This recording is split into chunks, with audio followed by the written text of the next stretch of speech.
Yeah, you mentioned something really important there at the end. It truly is a lifetime of exploration. So, if you're again watching this as a rebroadcast, I would say this: one of the most important things that you can allow yourself a little relief on, my perspective, Scott Bragg's point of view, when you're going to black belt, you are not required to be a great fighter. You know, we are looking that you understand the basic application of the material, and we'll put you in situations where you'll kind of have to think on your feet as to what is appropriate, but no way, shape, or form do we think you're going to go in and handle yourself in a barroom brawl.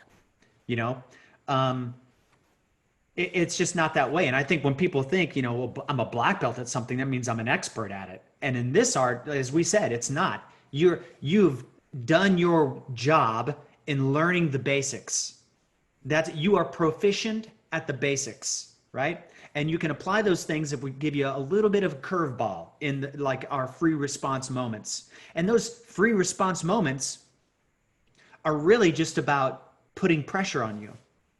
It's not about, some people physically break down in that moment. They will physically break down, and then we're yelling at them, just get something out there, just just do something, just make something happen, just so your brain will get out of its own way and let your body facilitate something. Now, does that mean it was done perfectly? No, but you understood that here was a tool and I chose to use this tool, so you get out of your way. So hopefully if somebody's watching this, they can relieve themselves a little bit, because even as a yellow belt, you can hear that and be like, oh, okay, this makes things a little bit more practically easier to look at how am I viewing my own training? Because to your point earlier in this segment, you'll have guys that'll come in that, well, people, I shouldn't just say guys, that are kind of hard-headed and are thinking that they're going to kind of show themselves here. And I've had people just in small training groups that I've started, even when I was in the military and I had a small training group on the base, they would come in and this art was, I want to say too sophisticated. That's not what I meant to say. They had a misguided heart coming in, and that caused them to quit the training because they couldn't get out of their own way to let that aspect of themselves go, to enjoy the real beauty of the training, and they left. So when you hear like, oh, this art's not for everybody, it truly isn't, depending on the type of person that you are at that given time. So I just want to kind of piggyback on what you were saying there. So I do want to say that it is a martial art as well, though. So martial, sort of refers to being of war, and we are going to practice. What do you do in a combat scenario? What happens if somebody's trying to hit you, trying to kick you, trying to choke you to death, trying to stab you? And for us to be real and legitimate teachers of something, we need to actually teach you skills that will work for you. So again, if you're listening to this, don't just think that Toshindo is just for people that are looking for a moving meditation. It's not Tai Chi, right? It's not Japanese Kudo, Zen archery or something like that. There is appreciable combat skills, but it's a big breadth of that. And if you really want to do that and you want to focus more on real, raw, real self-defense, you can do that if you have the right teacher and the right training partners and the right dojo. And if you want to be an exploration of movement and that sort of stuff and interaction and physics and all that, it can definitely be that as well. So find the dojo that you're looking for. Get out there and meet some folks. But right now, with the situation as it is, and with Ninja Self-Defense, the world is your dojo. You can tap into all these people. Some people are more cerebral, right? There are some people that talk at you, teach from a very intellectual perspective. And then there's some teachers that come up and you can tell that they may not be as eloquent, right? They may not be able to articulate an intellectual concept, but you can see, you can feel in their movement, there's a real experience and power there. So, and then, we're one of the few places where you've got those warrior poets that can do both. We've got highly skilled, but super intellectual individuals as well. So, it's not Tai Chi, It's not, training MMA at a competitive MMA gym, but you're going to get some skills from both. Yeah. I think that's the beauty of it as well, is that we've got, like yourself and the staff that you have at your school, you have the ability as a teacher, and as most really good Toshindo teachers have, is the ability to see, okay, this is what this person needs, this is what they're after. I can fulfill that. This is what this person needs and what they're after. I can fulfill that as well. And everybody's getting to the end game together. Everybody's end game being their own personal journey. And we can help facilitate that, for them. So another reason why Toshindo is so great. It includes everybody. All right, cool. So we're like 22 minutes over, but I kind of feel like we're on a good roll. we can keep going. I'm. You want to take a look at how are you on time? Are you okay? I'm good. We can go a little bit longer. Let's keep going. Okay, why don't you choose one and we'll see. Maybe let's jump into maybe the future of Toshindo. Maybe we can kind of start winding things down with that. I see some really, just give some shout outs here. My buddy Pat Cimarero, which I used to do a lot of entertainment work with, he was dialed in. So want to say hello to Pat. Kelly Cox is tuned in. Jennifer McGowan is here. Adam Brady, Adam Brady is based out of Davenport, Florida, which is just about a city about 10 to 15 miles outside of where I live in Windermere. He was a student of Mark Russo's. He trained at Tampa Quest for a while. He has got some accomplishments in Jeet Kune Do, in Jiu-Jitsu as well, and he has recently written a book on meditation.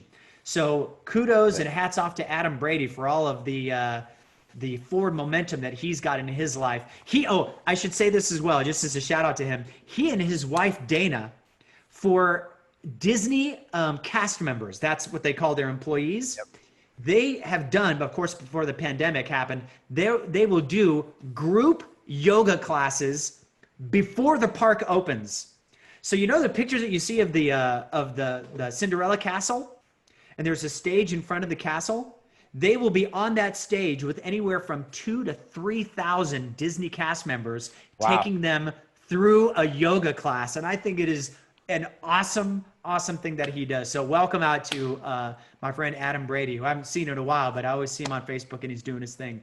Also, Brian Evans wants us to do like a rapid fire Q&A, but I don't know how we would do that. Andy is watching, and Tim Thomas, who's a long distance student, who's just kind of getting himself going in the art as a long distance student, is on as well. And one of the guys that I have the pleasure of training with, Johnny Dolezal, he's on too. So Johnny is one of my crazy eights.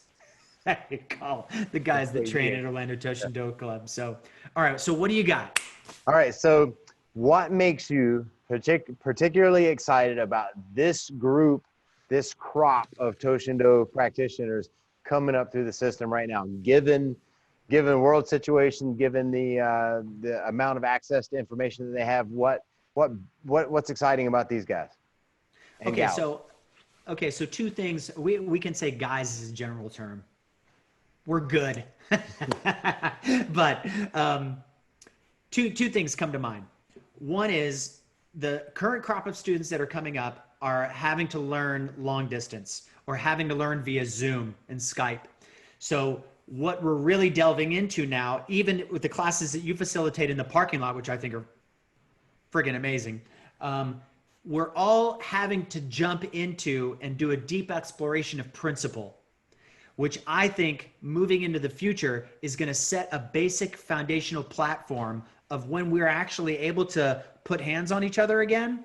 It's going to create a different perspective on why this is so dynamic, what makes it real, and what's my place in all of this when I can apply theory and principle to physical movement. So that's one thing that I think is really cool.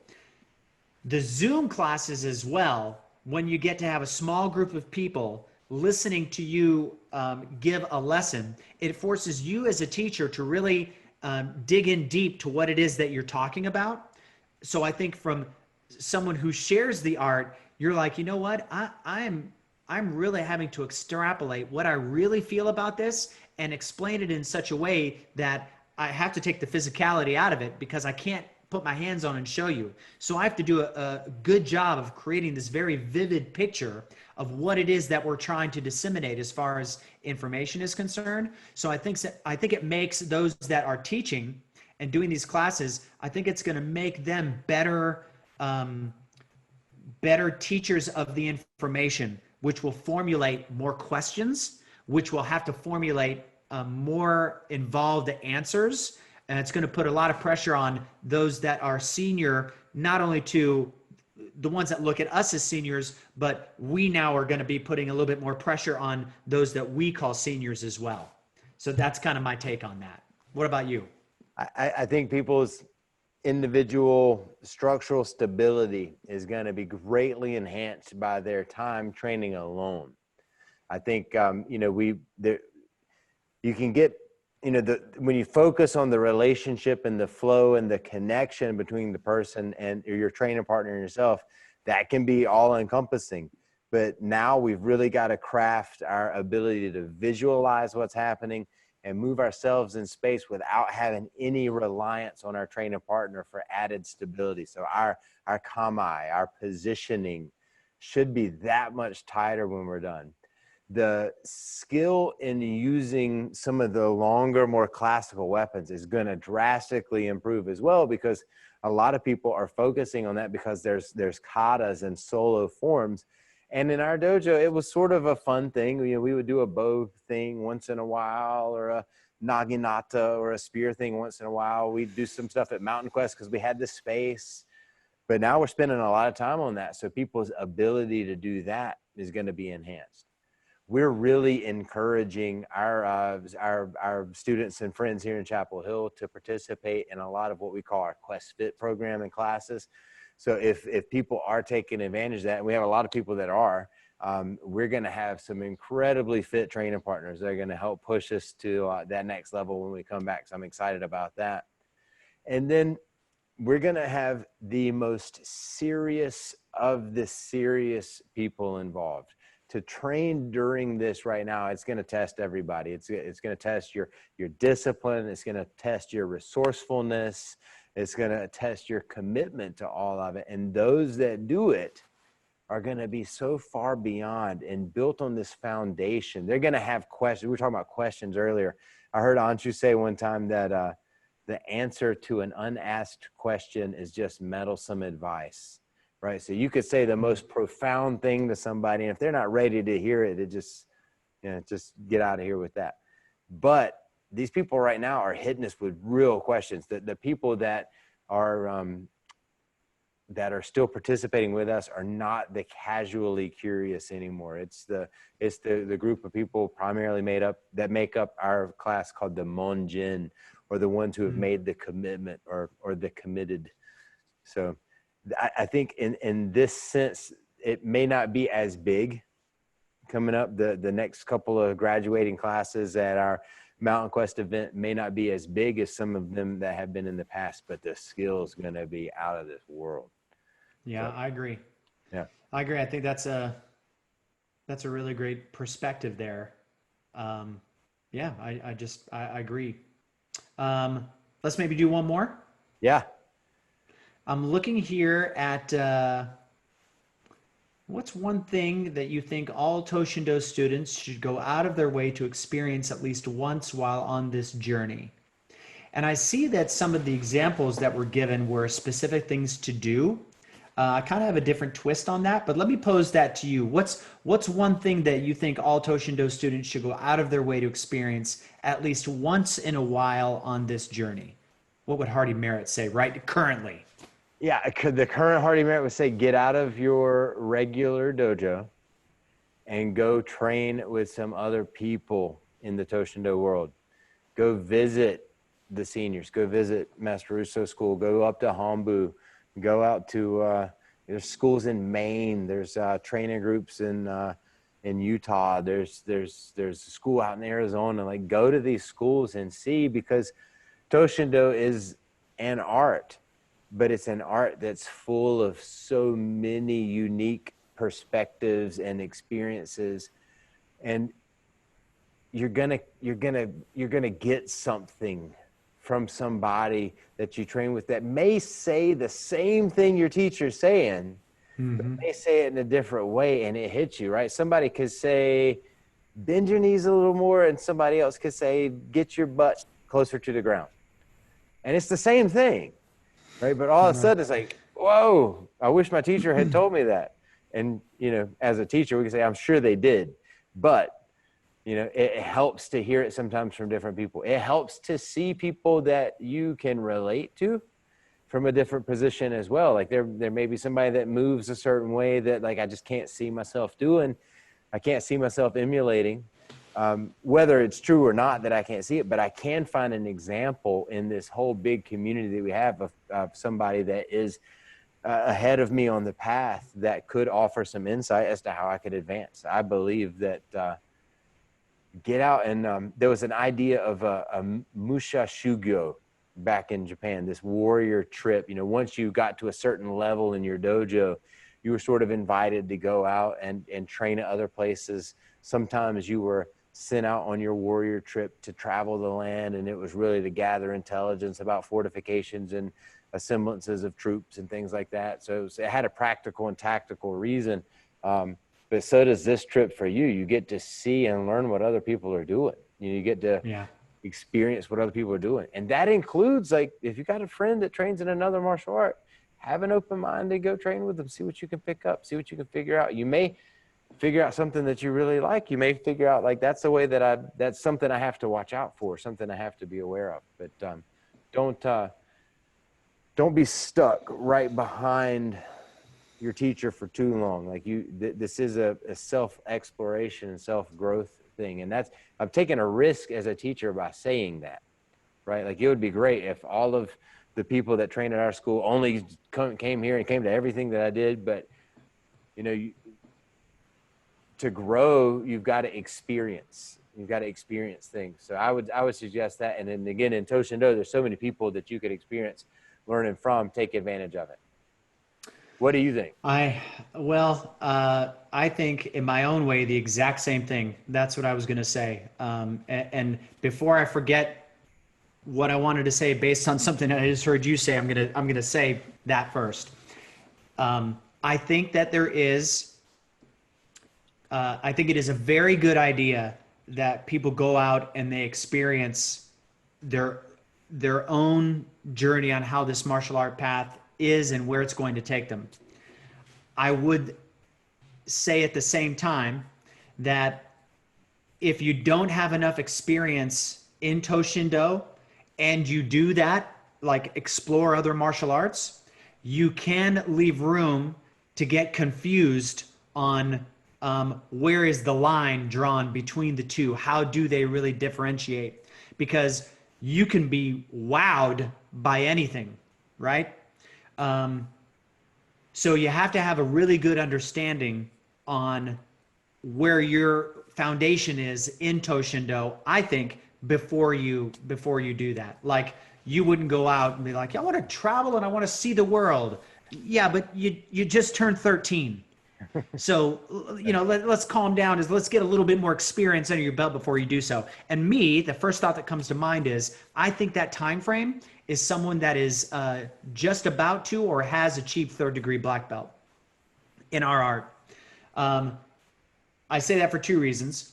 One is I can reflect on my own experience in doing that. When I got a 3rd degree black belt in Toshindo, it just hit me like a wave. And I was like, you know what? I'm going to get out and I'm going to go experience other practitioners of Toshindo.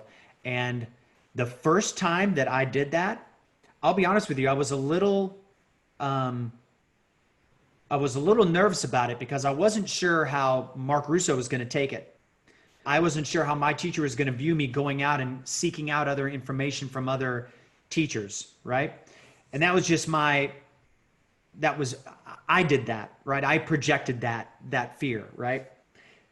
But this was the payoff.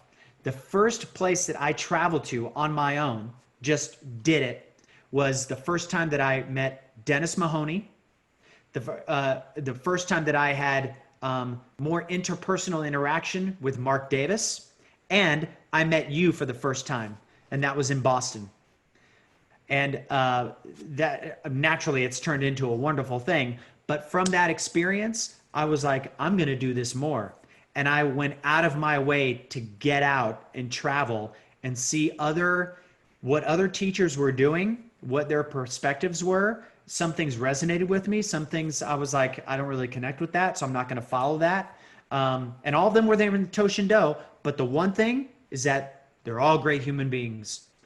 And whether you decide you're going to pick up on something, you're going to release it, the fact of the matter is that you allow yourself to get out of your comfort zone and go and do these things, and you put yourself in a position where you're a little stressed financially, you're taking time out from things that you could be spending your time on otherwise. I think it's important. And that, without going too deep into it, it also took me out of the country as well. That exploration that I wanted to have. And well, we can definitely talk about that another time. Another show. Not this time. All right, sounds good. That's another show. Fair enough. Wow, over an hour and a half.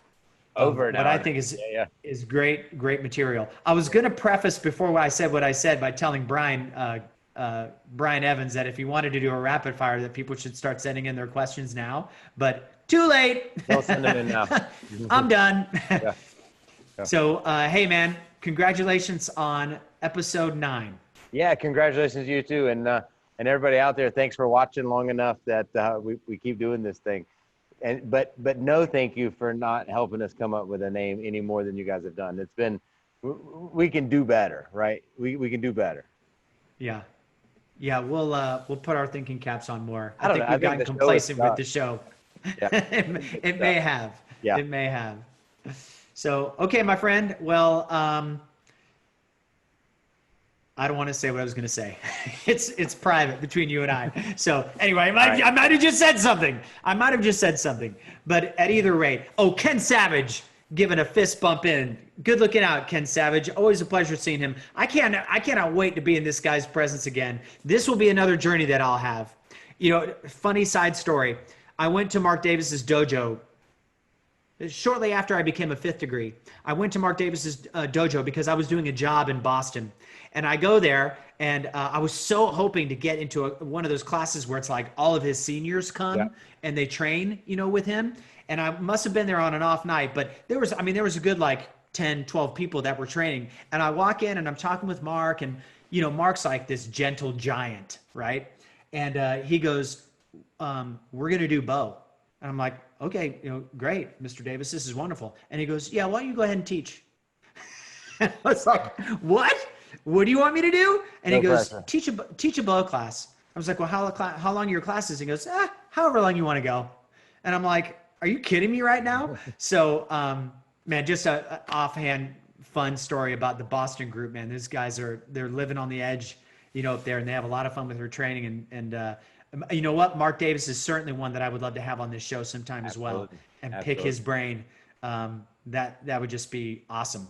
So Christopher Warren, who is just coming into the family as well as a long distance student. Hello to Chris. An NED talk. I would love to, Kelly, I think Hardy and I would be great pairing up to do a NED talk, which I don't know. I know what a TED talk is, but I would totally jump in and do a NED talk. Yep. And C.W. Smith III, he's a guy that's out in, he's in Claremont, which is a city just outside of Orlando as well. He's come in and he's trained a couple times with us. He's got some physical things that he's trying to get through with his knees. So big time shout out to CW. We could go on and on and on. Ooh la la! Our friends from French Canada are checking in. Kevin Gagnon. Hello, Kevin. You're awesome, Kevin. You and your group are great. So anyway, I'm gonna shut up. This has been great. All right, my friend. Well, thank you so much, everybody out there. Thank you so much for watching, and tune in next week for another episode of the show. Hey, if you haven't done so yet, make sure you follow Ninja every day, and enjoy yourselves out there. Big shout out to our friends out in the land down under as well. So good night, everybody. Thanks so much. Good night. Take care. I'll talk to you soon, brother. Good night. Good night.